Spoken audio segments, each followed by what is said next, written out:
오늘은 생명의 삶 11차 본문을 가지고 사명자의 수고와 고통, 주님의 합당한 보상이라는 제목을 가지고 말씀 증거하도록 하겠습니다.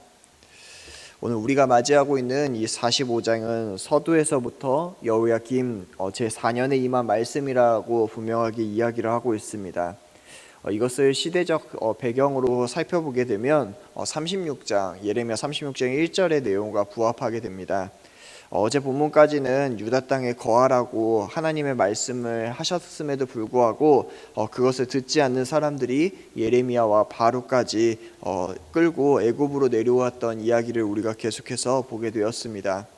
그런데 갑자기 그 시점이 이 시점으로부터 약 20년 전의 사건으로 이동을 하게 되는 내용이 오늘 본문의 내용입니다.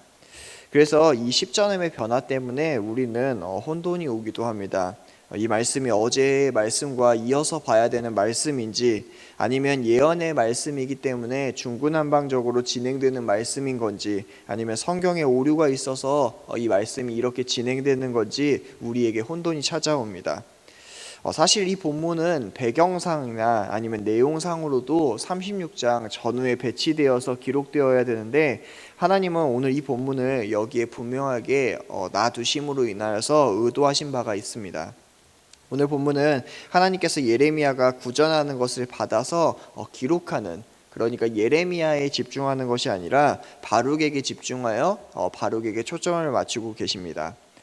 바룩은 이것을 기록하면서 굉장한 고통과 슬픔 중에 있었는데요. 3절을 보면은 그의 마음의 상황을 잘 나타내 있습니다. 3절에는 바룩이 슬픔과 고통, 탄식과 피곤이라는 말로 그의 심경이 어떤지를 너무나 잘 나타내주고 있습니다.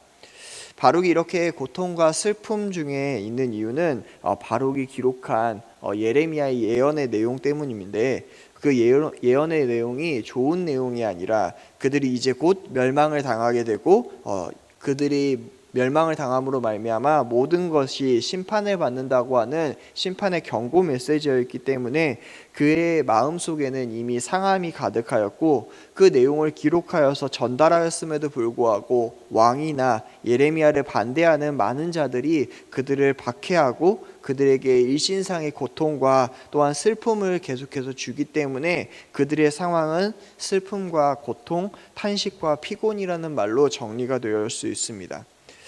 바룩이 슬픔과 이 고통은 결국엔 탄식으로 표출이 되게 되는데 그 탄식은 불가피하게도 하나님이 하시는 일에 대한 의문으로 이어지게 됩니다.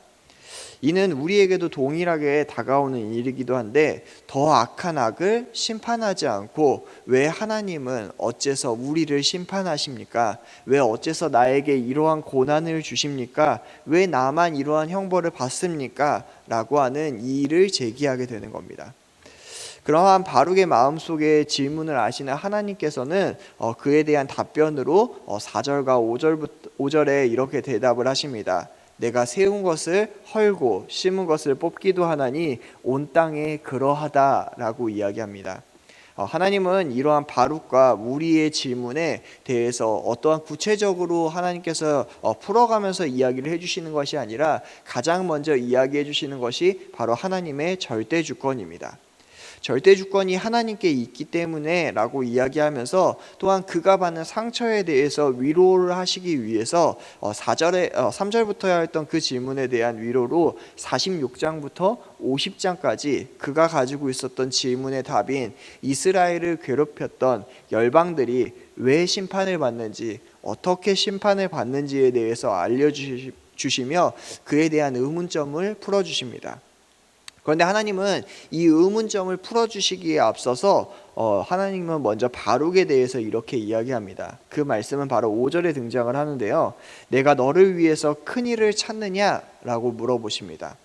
하나님께서 이것을 물어보시는 분명한 이유가 있습니다.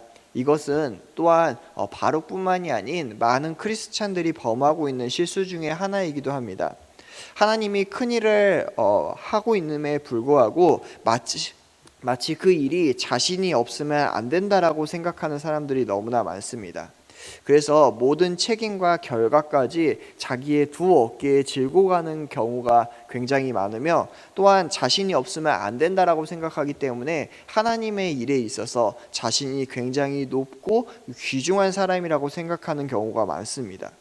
그래서 결국에는 하나님의 일에 하나님이 필요하다라기보다는 하나님의 일에 자신이 필요하다라고 생각하는 경우가 너무나 많다라는 것이지요. 그러기 때문에 하나님은 5절에서 이러한 생각을 가진 바룩과 또한 이러한 생각을 가진 많은 크리스찬들에게 분명하게 절대 주권을 이야기하시면서 이야기합니다. 너희가 큰 일을 찾지 말라라고 이야기하는 것이죠. 하나님께서는 분명히 계획을 갖고 계시며 하나님이 이 모든 일을 진행하고 계시는 것을 우리에게 분명하게 상기시켜 주십니다. 그러니 쓰임을 받고 있는 하나님의 종들은 오직 말씀에 순종하고 자기 일만 하면 된다라고 하는 것이 오늘의 결론입니다. 하나님은 이 말씀을 36장에 기록하지 않고 예루살렘이 멸망당하고 성전이 불타고 형제들이 포로로 끌려가고 자신들은 애굽으로 끌려온 한 줄기 빛도 없는 절망적인 상황인 이 지점에서 오히려 이 말씀을 배치함으로 말미암아 바룩과 성도들에게 사명감이 무엇인지, 또한 어떻게 자신들이 큰 일을 바라보지 않고 자신들이 하는 계획을 바라보지 않고 하나님을 바라봐야 되는지를 알려주는 것이 바로 오늘 본문의 시점이라는 겁니다. 그리고 그러한 바룩에게 하나님은 분명하게 약속하는 것이 있습니다. 이 내용은 분명 20년 전의 내용이지만 하나님은 20년 후에 그 바룩의 구원에도 분명하게 관여하고 계십니다. 하나님은 바룩에게 분명하게 구원을 보장해 주시고 그 구원이 왜 오는지에 대해서도 이야기를 해 주십니다. 이 구원은 그가 하나님의 말씀을 열심히 작성하였기 때문에 받아 적었기 때문이 아니라 그의 공로나 행위에 의해서가 아니라 오직 하나님을 신뢰하는 믿음으로 된 것임을 분명하게 알게 하고, 이 본문이 멸망 이후에 기록된 것을 분명하게 알게 함으로써 그의 모든 공로가 없고 모든 것이 하나님을 의뢰하는 신실한 믿음으로써 그가 구원을 받는다는 사실을 우리에게 알려줍니다. 사랑하는 성도 여러분, 답답한 현실 가운데에서 우리는 크리스찬으로 사는 것이 굉장히 어렵습니다. 그러나 하나님께서는 그 모든 상황 가운데에서 자기 자신을 의뢰하는 것이 아니라 하나님을 전적으로 신뢰하고 맡겨진 일에 우리가 그 작은 일에 순종하기를 원하십니다. 오늘 이 하루도 우리에게 맡겨주신 그 작은 일에 충성하고 크리스찬으로서 맡은 바에 충성된 삶을 살아가는 우리 귀한 성도 여러분들이 되었으면 좋겠습니다. 하나님의 큰 일은 내가 하는 것이 아니라 하나님이 그 모든 것을 계획하시고 이루어 가시고 나는 그 도구로서 사용된다라고 하는 것을 기억하고 고백하는 우리 귀한 성도 여러분들이 되시길 간절하게 소망하겠습니다. 기도하겠습니다.